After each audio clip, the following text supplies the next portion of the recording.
Hey everybody, so I am back for October 4th, 2025's movie review.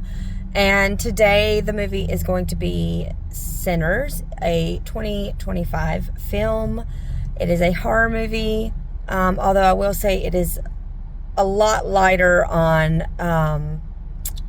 the heavier themes and gore and things like that than the movie I reviewed for October 3rd.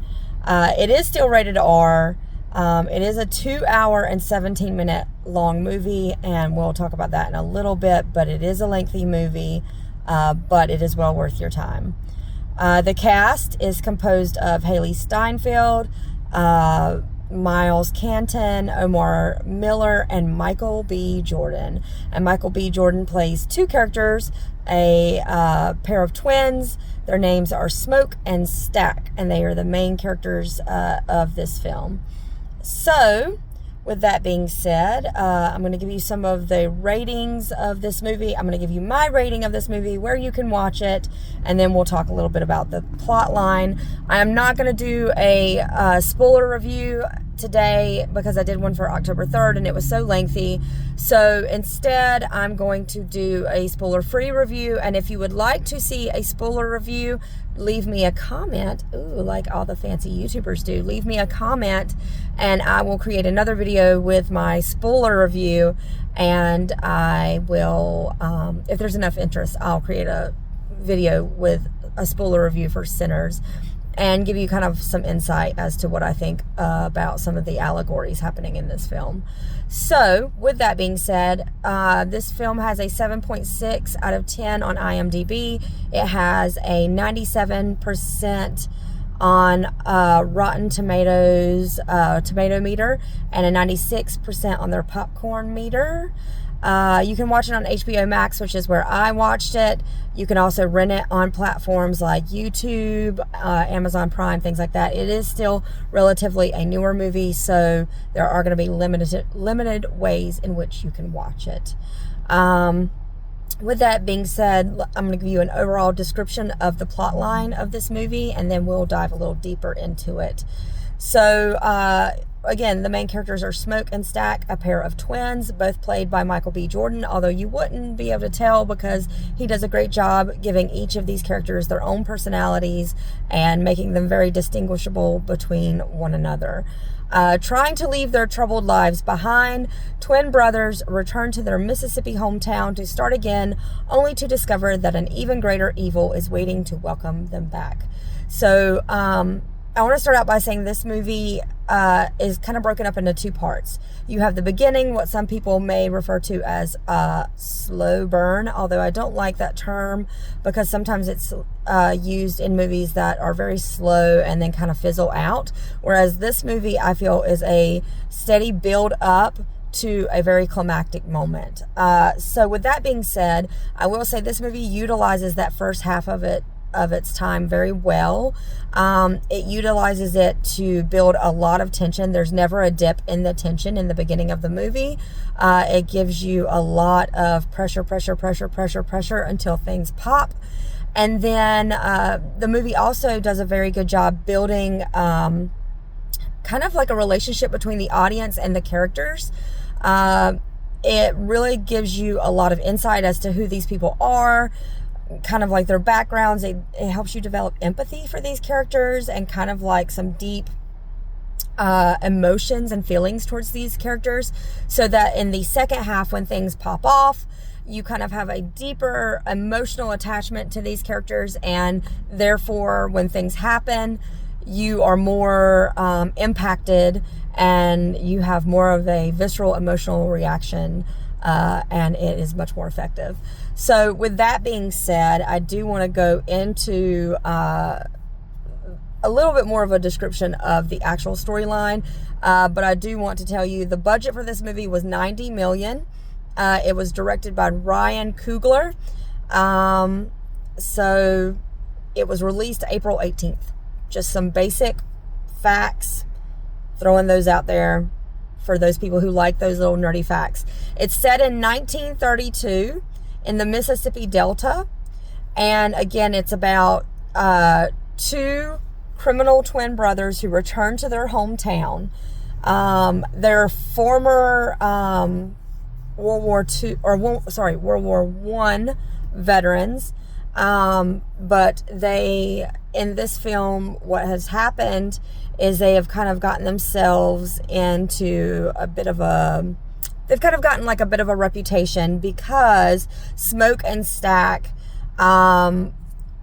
worked for the Chicago outfit for 7 years, and then they used money that they stole from gangsters to return home, and they're purchasing a sawmill to try to establish what they're calling a juke joint, or like a blues speakeasy type situation, for the black community in the Mississippi Delta where they are from. So they're returning home with this stolen money to purchase this sawmill from a white man in the Mississippi Delta in 1932. You can imagine a cast of black characters, a cast of black men in the Mississippi Delta in 1932. There is a lot of hostility, a lot of racism, and that is a theme in this movie. And there are some interesting allegories that go along with it. I will save that for my spoiler review for those of you who are interested in my take and my opinions and thoughts on that. With that being said, they joined their cousin Sammy when they return home to Mississippi, and he is an aspiring guitarist whose father is a pastor, and his father is absolutely against blues music. He thinks it's the work of the devil. He's like, absolutely not, Sammy. You do not need to go off with Smoke and Stack, but he does it anyways against his father's warnings. And they go to the sawmill and they set up this speakeasy, and Stack ends up running into his white passing ex-girlfriend. Her name is Mary. You find out she's actually mixed. She's half white, half black. Or actually not even half white, half black. I think it's that somewhere along her lineage, I think maybe one of her grandparents was part white or something, and she looks lighter skinned than other people in the black community where she lives. And so there's a complicated relationship between the two of them there. You also learn that Smoke has a wife named Annie, and she has some hoodoo practices, and she uses those on the twins because she believes her hoodoo practices are going to keep them safe as they travel. But there's also kind of a complicated relationship between Annie and Smoke, and you kind of learn about some troubles they've had in the past, and it helps you develop empathy for them as a couple as well. You also learn about some white characters that are Irish immigrants in this film, but I'm not going to tell you too much about them because they are a pivotal, important role in the overall second half of the movie. So I'm going to leave that out of this review and save it for those of you who want a spoiler review. But they open this juke joint, and there is one scene in particular that I do want to talk about. It is so beautifully set up. It's full of rich music. It transports you through time. There's dancing. There's so much culture and so many different generations of the black community, and it's just such a wonderful scene. And when you see this scene, you will recognize it instantaneously because it is so beautifully shot, cinematically, musically, as far as theatrically. The actors and actresses do a phenomenal job. Just everything about this scene is beautiful. When I saw this scene, I thought, this is art. If this movie wins an award for anything, it needs to be for this scene because this is art. This movie does a great job touching on all your senses. You're going to be stimulated by all the sounds and the music. The cinematography, the light and dark contrasting. There are shots in the daytime that are super bright, and then there are shots in the night that are super dark. And that's very intentional because once you figure out what this movie is about, the contrast between the light days and the dark night is very intentional. Also, I say days, I meant day, because this entire film is shot, this entire story takes place over one day. It's just one day, which I was fascinated when I realized that that's what this entire movie is it's just a one-day story. However, I will say that you do kind of feel the runtime, but the entire runtime is enjoyable. And it does kind of have a tricky ending. So what I will say is there are multiple endings to this movie, sort of. It'll end, and then you'll see some credits, and then another thing will come post-credits. So when you watch this movie, don't stop watching once you see credits. Allow the credits to roll, because there will be other things in the credits for you to see that are also, I would say, very important to the storyline. So give it some time and watch or fast forward through the credits so that you can see that additional scene.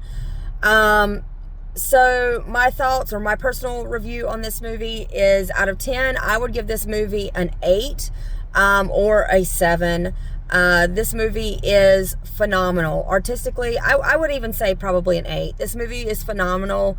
It is, it's got wonderful allegories in it about racism, about cultural appropriation with music. It's got some great commentary on family structure, societal structure, just about, relationship dynamics, dynamics within the Black community with like just skin tones, and like it's just so much. There's so much in this movie, and it's such a complex movie, but it's also so wonderful in so many ways. So there are a lot of things I can talk about in a spoiler review, but I'm not going to talk about them in this one. I'm just going to recommend you watch it. Clearly, me and Rotten Tomatoes and IMDb are all on the same page. It's a highly rated film. If you haven't seen it, you should see it. Michael B. Jordan does a phenomenal job in this film, and he's great to look at as well. He's a very handsome dude. Will I say that this movie is like super horror, super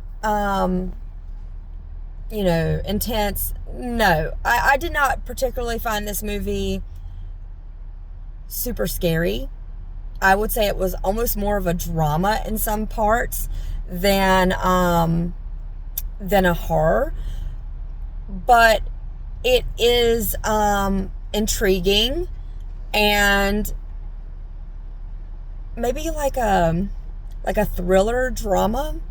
I would maybe call it more that, but it does meet a specific genre within the horror genre, so I guess that's why it's called horror. I am going to pull up some things real quick to give you some trigger warnings, because I know I have a few friends that want trigger warnings, and so I'm saving those for the end for those of you who like to have those in your reviews. So as far as sex and nudity, there is a little bit of sex and nudity in this film. I won't go into too many details, but some of those scenes are disturbing, but not for the reasons you're thinking of. There's also a lot of discussion between men on performing oral sex on women. Just a heads up, it's just a lot of disgusting men talk between one another. But there's also one particular scene where a woman and a man are being intimate, and something horror realm-ish happens. So I'm going to leave that at that. Then as far as violence and gore, there's stabbings, impalements, shootings. There's, a rattlesnake gets stabbed in the head and killed. There are self-sacrifices by certain characters. There are people that are shot, burned to death. So there are some explicit scenes. I would not say they're as up close and intense as maybe some of the ones in Revenge that I reviewed yesterday, but they are still graphic, and I would not recommend for children, obviously. as far as profanity, there are some racial slurs in this movie.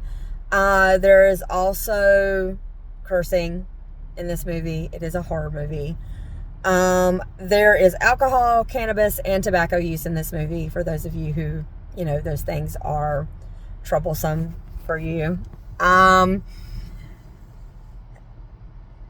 I don't want to tell you what genre this movie is because I want it to be a surprise for those of you who have not seen any trailers or know nothing about this movie. So I don't want to dive into if you have not looked up The Parent's Guide on IMDb, don't.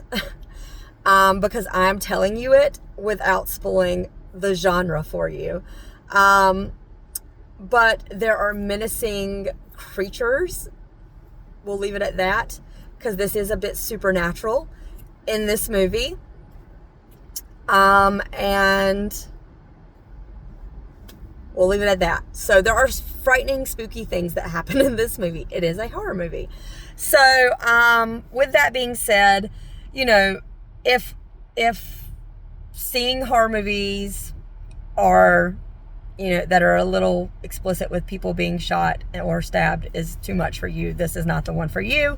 If things that are racially charged if you're very sensitive to that, this movie may not be for you either. But I would encourage most people to watch this movie because it is definitely an experience. The music is wonderful in this movie. Just even for that one scene alone, it's just such an experience. And a beautifully shot movie, beautifully acted movie, all above, just everything was done well in this movie. Highly recommend. But that will be my October 4th movie review. Stay tuned for October 5th. And if I get enough comments and encouragement, I'll do a spoiler review for Sinners, where I give you more in-depth thoughts on the allegories and themes going on within this movie. But if I don't get a lot of interest, I'm not going to waste the time on that. I'm just going to keep on rocking and rolling with these reviews. We're still getting the basics here, you guys. Thanks for being patient with me as I am navigating this whole trying to figure out YouTube and recording myself and getting used to all of these little things. I promise I'm learning. But thanks, guys. I'll see you tomorrow. Bye.